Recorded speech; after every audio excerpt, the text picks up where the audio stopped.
Alright, so let me set the scene real quick. The Game Awards rolls around, everyone's strapped in for trailers, surprises, and Geoff Knightley doing he's doing his thing. And then suddenly, Toshihiro Nagoshi walks back into our lives with his head up freaking high. He shows up, drops a trailer for a brand new game called Gang of Dragon, and immediately reminds everyone why the Yakuza series was what it was for 2 freaking decades. Let me give you the quick news breakdown so we're all on the same page. Gang of Dragon is Nagoshi's first game since leaving SEGA and Ryuga Gotoku studio back in 2021. It was revealed at the Game Awards 2025 with a gritty cinematic trailer set in Kabukicho starring, guys, Ma Dong-Seok as the main protagonist, and it looks like it wants all the smoke. No release date, no platforms, no gameplay yet, just pure confidence. And honestly, that's all it needed. Because the moment that trailer started, you could feel it. The tone, the weight, the attitude. This wasn't someone trying to copy Yakuza. This was the guy who built Yakuza saying, "Cool franchise, I'll make another." There you go. That's the breakdown. Now let's talk about why this reveal actually matters. Starting with the man himself. Toshihiro Nagoshi isn't just the Yakuza guy, he is the DNA of the franchise. For nearly 20 years, this man was the core of what made Yakuza, Yakuza. The crime drama, the absurd side content, the emotional gut punches followed immediately by karaoke and heat moves that could fold time and space. From the early PS2 days all the way through the franchise's modern evolution, Nagoshi has his fingerprints all freaking over it. Under his leadership, Yakuza didn't just survive, it transcended. We got mainline entries, spin-offs, remakes, Judgment, Lost Judgment, and a franchise that somehow balanced raw masculinity, soap opera crime drama, and some of the dumbest fun gaming has ever seen. And somehow it worked every single freaking time. Then in 2021, Nagoshi did the unthinkable. He left SEGA, he left Ryuga Gotoku studio, he walked away from the franchise he helped build from the ground up. Not in a messy way, not in a scandal way, he just left quietly, guys. And that alone told us something big is coming. Shortly after, Nagoshi found Nagoshi Studio and he found a brand new team, and then he went completely dark. No teasers, no fake hype tweets, no "we're excited to share soon" freaking nonsense. Just silence. 4 years of silence, which in today's gaming industry is either terrifying or incredibly reassuring. And now we know what he was cooking. Gang of Dragon doesn't feel like a side project or a safe first step. It feels like a freaking statement. Like Nagoshi finally having full creative freedom again and deciding, yeah, I'm going straight back into crime, fists, and human drama. But on my terms. Guys, this isn't a man chasing trends. This is a creator returning to what he does best and daring the industry to keep up.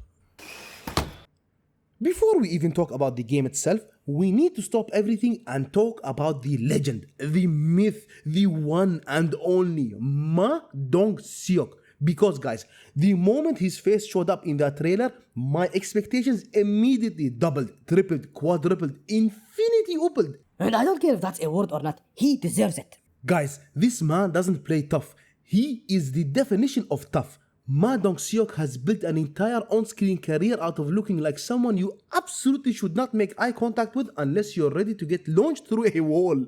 If you've seen him in Train to Busan, you already know. Zombies? Didn't matter. He was throwing hands like the apocalypse personally offended him. The Outlaws? He didn't just play a cop. He played a walking problem solver. With fists. The Roundup series? That's basically what if crime was afraid of one man. And even when he popped up in that crap movie Eternals surrounded by eternal beings, he still had the energy of I could probably punch one of you if I had to. Ma Dong-Seok's screen presence is simple but terrifying. He's calm, controlled, and when violence happens, it's efficient. No wasted emotion, no flashy nonsense, just raw power with purpose. And that is exactly why casting him as Shin Ji-seong in Gang of Dragon is such a smart move. This isn't some pretty boy protagonist doing spin kicks for style points. This is a guy who looks like every punch carries the weight of the freaking universe. Now drop that energy into a game set in Kabukicho and suddenly things get very interesting.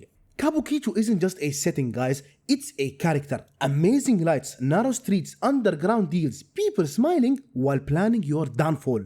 The trailer leans hard into that atmosphere. Everything feels dense, everything feels claustrophobic, like the city is constantly pressing in on you. This isn't a power fantasy where you save the world. This feels like survival in a place where power is temporary and respect is earned with bruises.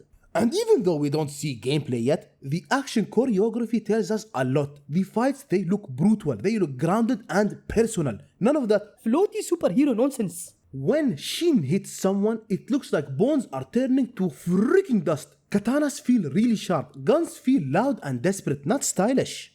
And that opening scene, bro was literally stabbed with a thick as heck knife and he was just smiling at the end of it. Oh my goodness, Ma Dong-Seok, ladies and gentlemen. What really stood out to me is how the trailer frames Shin Ji-seong. He's not portrayed as some unstoppable legend right away. He's portrayed as a man deeply embedded in the criminal world, forming connections, making decisions, and slowly being pulled into something bigger than himself. There is weight behind his expressions, conflict behind his silence. Now that right there, that's classic crime storytelling, and it fits Ma Dong-seok like a tailored suit. And tonally, this game feels more grounded than modern like a Dragon game. Not better, just different. Less absurd humor, more grit. Less absurdity, more tension. It feels closer to the old Yakuza roots where the streets were dangerous and the stories leaned heavier on crime drama than comedy. Guys, that's not an accident. That's by freaking design. The trailer also does something quite smart. It doesn't over-explain. No exposition dump, no save the city nonsense. It trusts the audience to feel the mood and lean in. That kind of restraint is rare, especially for a first reveal. It tells me the team is confident in the tone they're setting. Well, let's be real. Seeing Ma Dong-seok throw hands in a third-person action game set in Kabukicho is just unfair in the best way. This is the kind of casting that instantly sells the fantasy. You believe this man belongs in this world. You believe he could walk into a gang meeting And walk out alone. If the final game delivers on what this trailer promises, tight combat, strong character writing, and a grounded crime narrative, Gang of Dragon could end up being one of those games people talk about as, This one hits different. and we haven't even gotten to the inevitable comparison yet.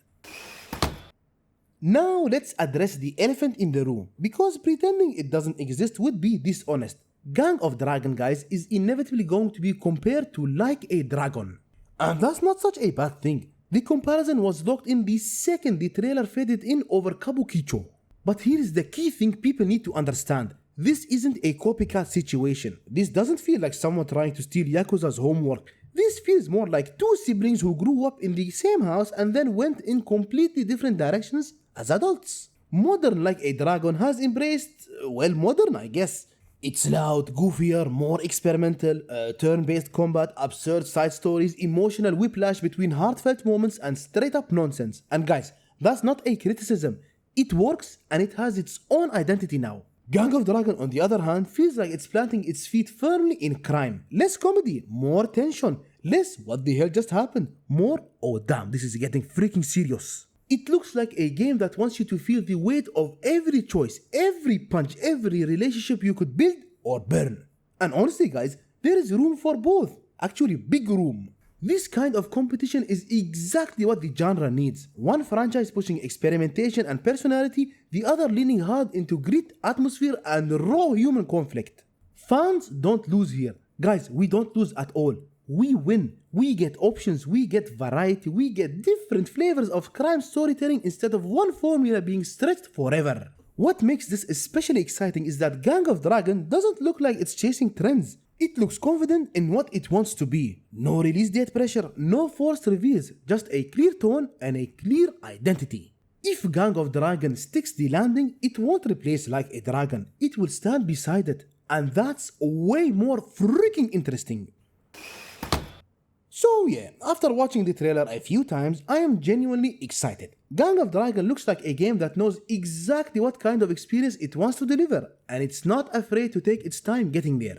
Between the setting, the tone, and especially Ma Dong-seok absolutely owning the role of Shin Ji-seong, this already feels like one of those reveals that sticks with you long after the show ends. The kind where you don't need gameplay immediately because the vibe alone sells the fantasy. There is still a lot we don't know. Platforms, release window, full combat systems. But that's fine. That wasn't a sales pitch. It was a statement.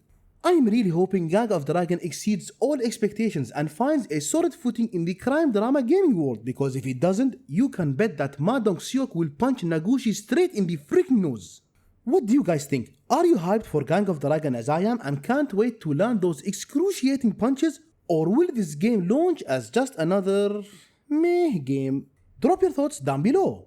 Before the legend comes and beat the heck out of all of us. And guys, thank you once again for watching the video. If you enjoyed it, please consider leaving a like and subscribing for more content in the future. Take care and I'll see you in the next one.